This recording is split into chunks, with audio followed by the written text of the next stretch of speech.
hoje o assunto não podia ser outro que não fosse a Páscoa. Eu quero só fazer uma reflexão com vocês. Provavelmente vocês já ouviram muita coisa, muita gente falando, sobre Páscoa, mas é importante nós frisarmos e às vezes não tentarmos contendermos, quer com o coelho, quer com o ovo de Páscoa, quer com o presente, ainda mais agora que o nosso sistema econômico está enfrentando tanta dificuldade. Mas nós não podemos deixar de dizer que, como a grande maioria das festas, o propósito da venda do peixe, o propósito do ovo de Páscoa, o propósito dos presentes de Natal e até mesmo das festas, onde comemoramos aí o dia do nosso nascimento, nosso aniversário. Nós sabemos que tudo isso tem um fim, que é um fim comercial, se vender as coisas. E não tem nada de errado nisso. O importante é nós entendermos o que é a Páscoa. Então eu quero fazer uma reflexão simples com você. Nós vamos ver essa festividade pela primeira vez no livro do Êxodo, onde a festa é comemorada logo depois ou melhor, antes da partida, É naquele momento em que o povo está saindo, onde o cordeiro ele é morto, o sangue ele é colocado nos umbrais das portas para marcar, ali aquelas casas, aquelas famílias, e o anjo da morte pularia aquela casa. A própria palavra Páscoa tem essa conotação de saltar, de pular, de transpassar. Ou seja, o anjo da morte não passaria naquela casa onde o sangue do cordeiro estava marcando ali. Então é muito importante nós entendermos, independente do mercado, independente do comércio, independente de todas as coisas. Quando nós entendemos que os judeus, eles têm 7 festividades, que 4 delas são agora na primavera, e mais 3 no outono, nós entendemos que a sexta-feira é a Páscoa, ou seja, o momento, o dia que Jesus faleceu. O sábado vem com uma festa dos pães asmos, o dia que Jesus foi sepultado.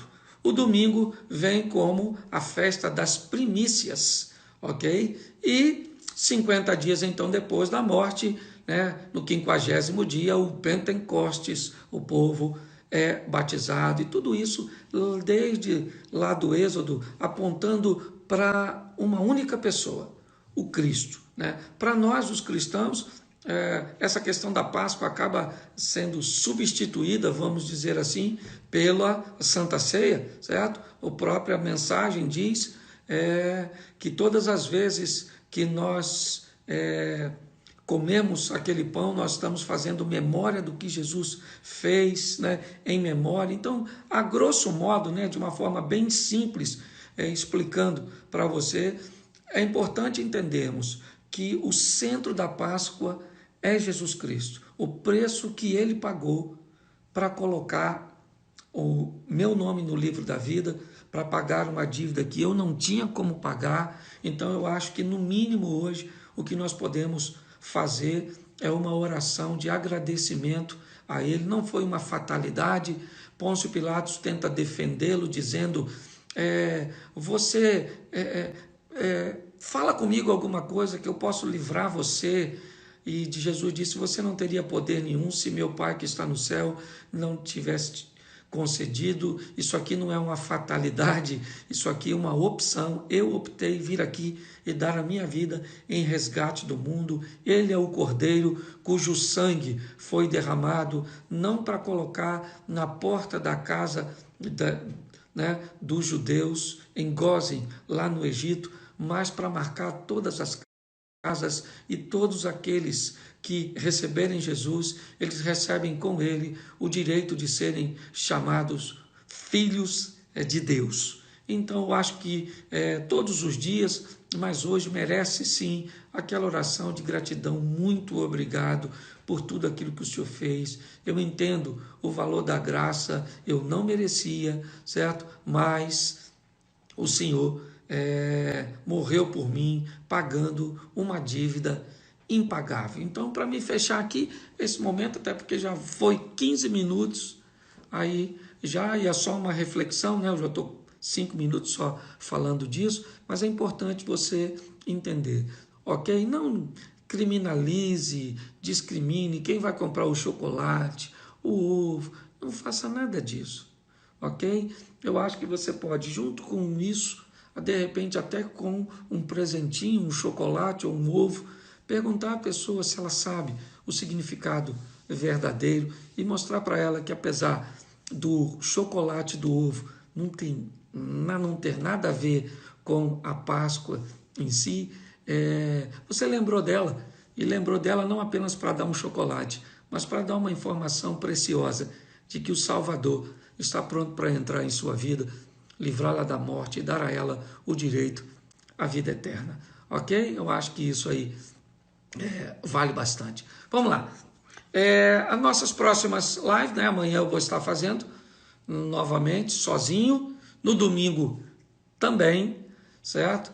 E na segunda-feira eu vou estar fazendo a live como deveria ter feito na segunda passada, como prometi. Eu vou estar fazendo uma entrevista com o pastor Silas Malafaia, um dos pastores mais polêmicos do Brasil, certo? E eu tenho muita coisa para perguntar a ele. Coloquei o e-mail para que, se você desejasse fazer alguma pergunta, respeito aqueles que dizem, pastor, segunda eu não vou, não gosto do Silas. Tem gente que não gosta de mim, só assiste ele, tem gente que não gosta dele, me assiste, tem gente que não gosta nem de mim, nem dele, tem gente que não gosta de mim, nem dele, nem de si mesmo, certo? Então eu entendo todas essas coisas, eu sou maduro para entender essa enxurrada aí de emoções de todo mundo. Uns criticam, outros não criticam, uns aceitam, outros não aceitam, certo? E quem eu sou não depende da sua aceitação, assim como você é. Quem você é não depende da minha aceitação, ok? É o que eu sempre falo, se eu não preciso da sua aprovação, por que me incomodar com as suas críticas? Ok? Então, eu preciso que você entenda, respeite isso, mas se desejar perguntar alguma coisa para ele, mande lá para o nosso e-mail e nós vamos estar perguntando aqui aquilo que você teria vontade de saber. Na quarta-feira também vai ser uma live bem legal. Eu vou estar fazendo uma live com a Mary Duarte, nada mais, nada menos do que com a mulher que é casada comigo há mais de 30 ou há quase 30 anos, né? Já estamos chegando aí, muitas pessoas querem nos ouvir falar aí juntos, e nós vamos estar fazendo. É uma pessoa muito especial, né? Entrou na minha vida no mesmo ano que Jesus entrou, e eu não era nenhuma flor que se cheira, né? Mas nós estamos juntos, graças a Deus, e quarta-feira nós vamos estar fazendo essa live juntos, aí eu e minha esposa. E na quinta-feira eu vou estar fazendo com um amigo, um comediante, Paulo Pioli, aquele da Praça é Nossa, aquele caipirinha que dizia, eita, tá fominho bom. E nós vamos estar falando sobre humor, sobre a carreira dele, certo? Sobre fé. Vamos estar batendo um papo aí. Mais à frente, alguns outros amigos aí também vão estar conosco aí nessa live. Vamos continuar aí, tá certo? Sempre, para quem está perguntando que horas, minha live sempre às 22 horas, ok? Sempre às 10 da noite, ok? E se eu fizer, só fiz até hoje uma live às 4 da tarde, que foi um momento aí, mas normalmente sempre às 10, às 22 horas. Então fica aí o anúncio para a semana que vem. E para você que é do Projeto Recomeçar e está aí, domingo é a nossa ceia. E você teve a oportunidade de passar na igreja para pegar seu cálice, e se não pôde passar, eu entendo perfeitamente essa questão desse isolamento social, você pode, aí um suquinho de uva, um pãozinho, pedacinho de pão, e nós vamos estar consagrando aí os elementos e, mais uma vez, orando e agradecendo a Deus. Como eu disse, a ceia é uma representação da Páscoa, aquele momento maravilhoso onde reconhecemos o que Cristo fez por nós, tá certo? Os anúncios aí feitos, nós vamos então a 2 dicas de relacionamento. Ontem as pessoas falaram muito comigo sobre ciúme. Pastor, o que fazer com o ciumento? Vamos lá. O ciúme, na verdade, ele é a combinação de insegurança, medo e raiva. O ciumento, normalmente, ele é nutrido no momento em que tem o ciúme por 3 emoções fortíssimas. Primeiro, insegurança. Ele não se sente seguro. Por não se sentir seguro, ele vai, aí migrar para 2 emoções bem complexas. Uma delas é o medo, já que a insegurança o leva para esse ambiente, e a outra é a raiva. Então já deu para notar que a combinação insegurança, medo e raiva são ingredientes, mas que misturados eles podem causar grandes estragos. O ciumento, essa combinação, ela é tão bombástica, ela é tão forte que o ciumento ele fica meio que fantasmagórico. Ele começa a ter emoções que parecem reais. Para ele aquilo é real. Então ele é capaz de cometer uma insanidade.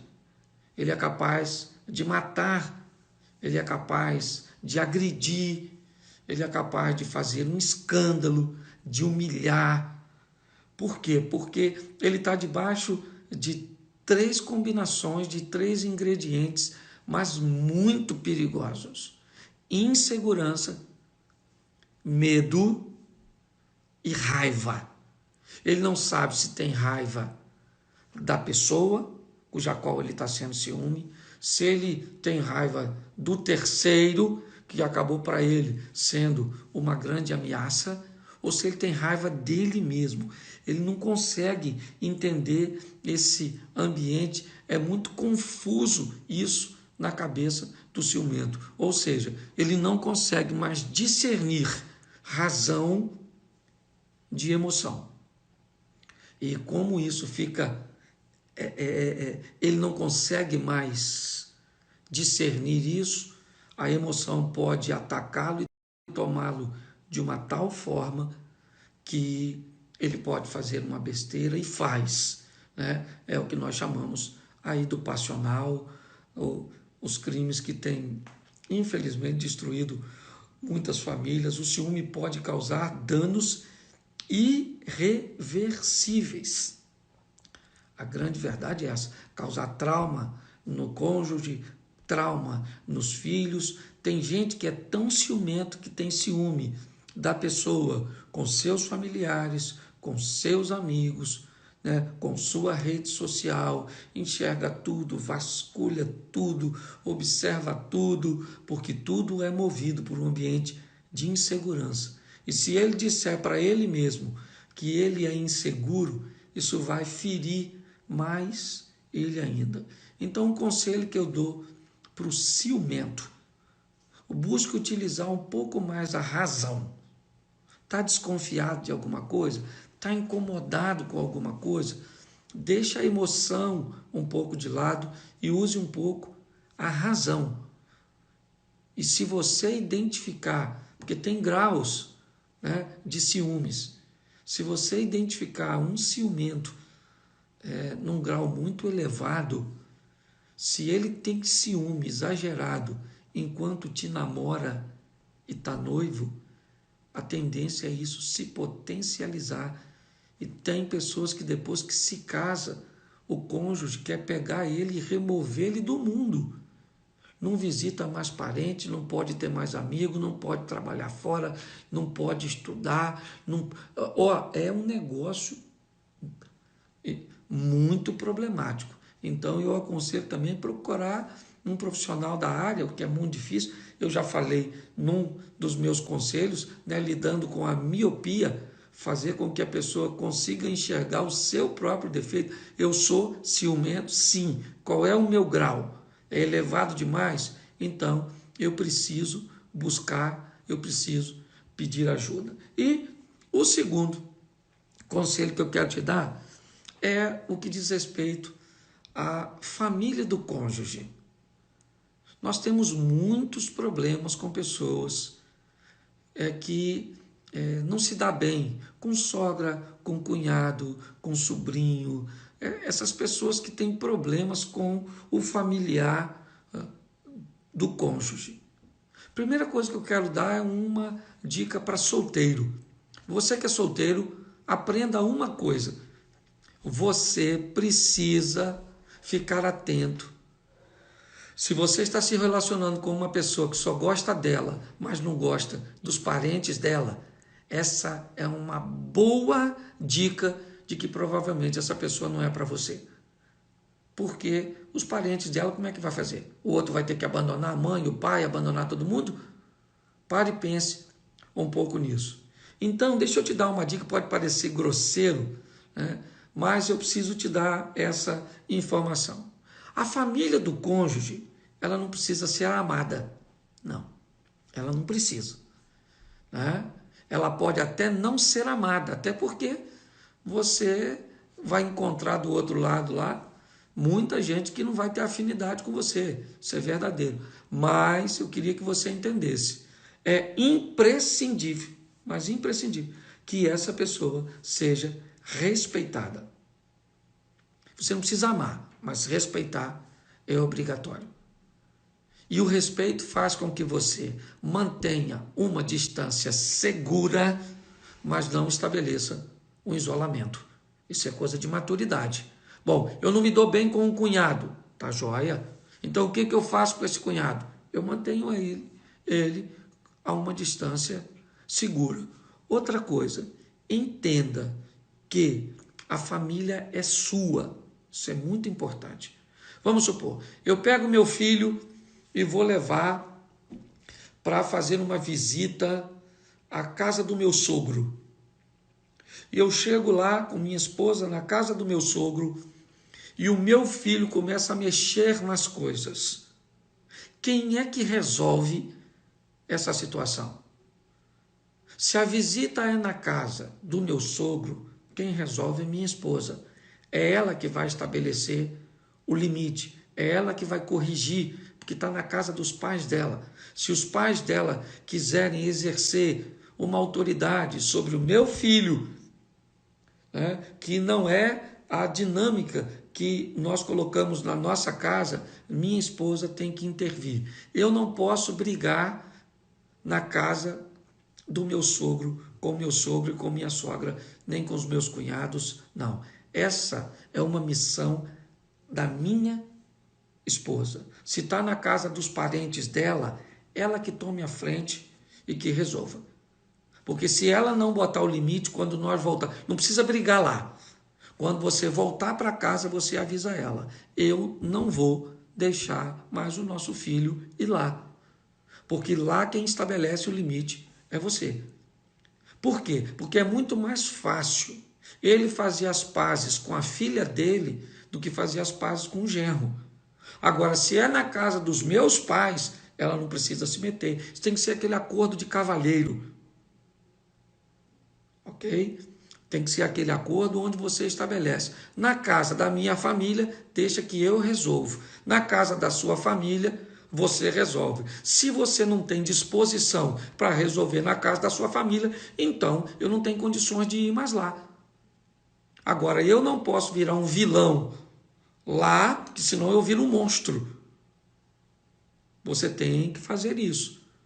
Se você aprender a colocar a sua família no lugar dela e ele aprender a colocar a família dele no lugar dele, provavelmente os filhos vão entender que existe, né, uma coalizão entre você, entre o pai e a mãe, para estabelecer os limites e o ambiente onde eles vão ser treinados. Esteja ele na casa do vovô, de um lado, do vovô de um outro. Então, entenda uma coisa, você não precisa amar todo mundo da família de lá, mas você tem que respeitar. Não dá para fazer um isolamento. Às vezes não dá para frequentar sempre. E, por favor, se a sua família tiver defeito, seu cônjuge tem que respeitar. Mas você é que tem que tolerar. A família é sua, tolere você. Não queira que o seu cônjuge tolere coisas que você tolera, porque seu cônjuge não é filho. Entenda e respeite isso, porque você vai conseguir ir um pouquinho mais longe. Então a dica de hoje é: ciumento, a combinação insegurança, medo e raiva faz com que o ambiente fantasmagórico tome a mente do ciumento, e isso fica perigoso, e aprenda aí a lidar com a família, certo? Aprenda a lidar com a família de seu cônjuge.